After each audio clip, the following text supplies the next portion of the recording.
I'm photographer David duChemin, and this is Vision is Better, a sometimes weekly podcast about the craft and art of photography. Welcome here. Hey everybody, today we're talking about vision. For a long time I've said vision is the beginning and the end of photography. I also believe it's the middle as well.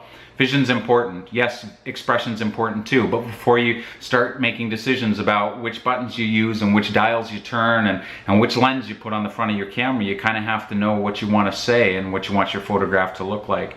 And while I believe that going out with a camera is an act of discovery, and some of these questions aren't easily answered, in fact most of them aren't easily answered, I believe that making it a priority to understand your vision is important. First of all, it's important to understand you have vision. Vision is not something for the select few. What kind of vision you have will be very different from one to another person, but everyone has vision. Everybody has something to say. They have a unique way of seeing the world. Someone asked me recently, what's the difference between style and vision? Vision is the way you see the world, and style is the way that you express it. Do I think vision needs to be created? No, you've already got vision. Does style need to be created? I'm also not sure that style needs to be manufactured or pursued. I think it's an end product. I think if you see the world in a certain way and over time learn your craft and learn how to use the camera, the more you do that, you will gravitate to certain ways of expression. You will, like myself, I like wide angle lenses. That is part of my style. I almost did air quotes there again. I don't have an intentionally created style. I just want my stuff to be authentic. I want it to feel right to me. So I want to talk a little bit about what vision is. I think first of all, vision, as I said, is your outlook on the world. It's the way you see the world. It's what you love. It's what you don't love. It's what you think about those things. And it's the things that you see as important and beautiful. And so for that reason, I don't think you need to struggle to create it. I think you just need to be intentional about discovering it. It may be at the beginning a little foggy for you, and I think one of the best ways you can do that is go through your work and say, what stuff do I love that I've photographed and what just doesn't work? Go through other people's work and ask yourself the same questions. What do I resonate with here? What do I look at and go, oh my God, look at that, and start making notes. If you look all the way through the body, the collection of my bodies of work, you will see strong colors. You will see a simplicity about my compositions. You will see, especially later work, much wider angle kind of stuff, because I like the intimacy of it. I don't like the longer lenses, and we've talked about that. I'll use them if I have to. I don't think any of us just settle on one tool. But understanding, sort of chasing the thread of your vision through your existing work and also through the work of others and saying, what do I like, I think can be really helpful. I think not getting too hung up about vision is important. I think what's more important is just being willing to be true to whatever you feel your vision is at the time. If you're confused by the word vision, if you're thinking, God, I wish he'd get off this metaphor, use the word intent instead. I sort of look at vision as having two parts. There's kind of your macro vision, and that's kind of your photographic vision in general. That's the big stuff, and that will always change as you grow as a person. Your vision will be different in 10 years than it is now, and that's a good thing. If your vision's not changing, I wonder if you are, and if you're leading a life of discovery and exploration and personal growth. So it will change, and that's a good thing. Don't get frustrated if you look back at older work and it doesn't do it for you anymore. It's not that it's bad work, it's that it's just no longer reflective of who you are. So that's vision in macro. That's the big stuff, but there's also vision in micro. That's the vision for maybe one body of work or even just one photograph.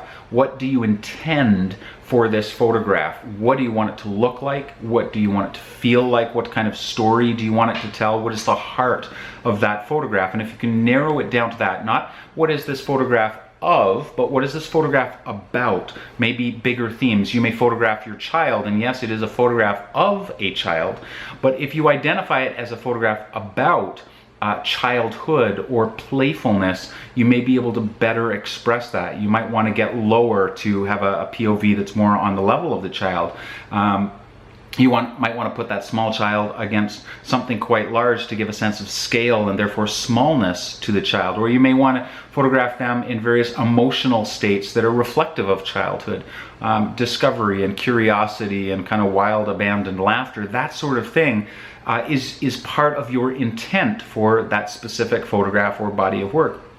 And if you can nail that down, if you can just ask yourself the question, what do I want out of this photograph, and then get everything else out.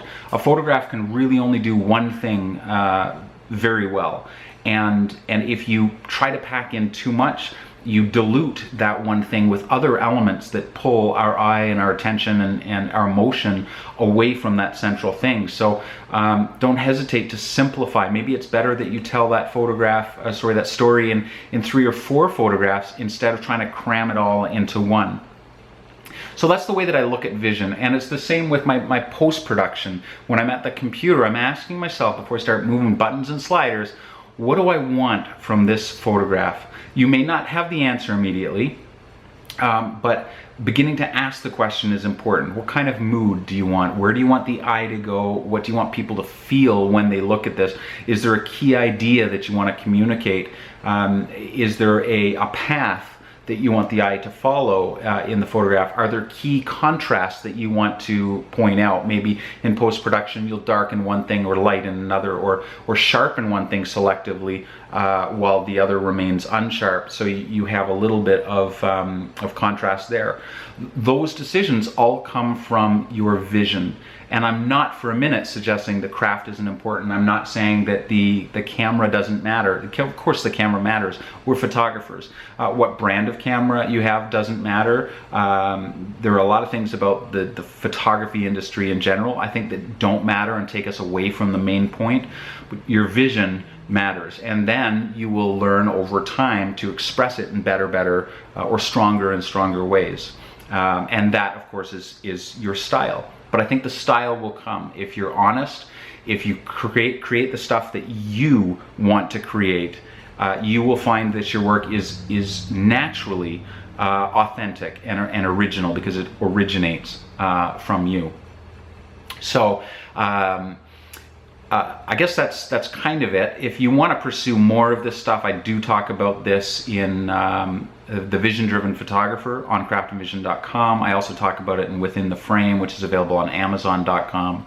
Remember, gear is good, but vision is better. Leave your comments in the comments section. I would love for this to be the most relevant podcast possible.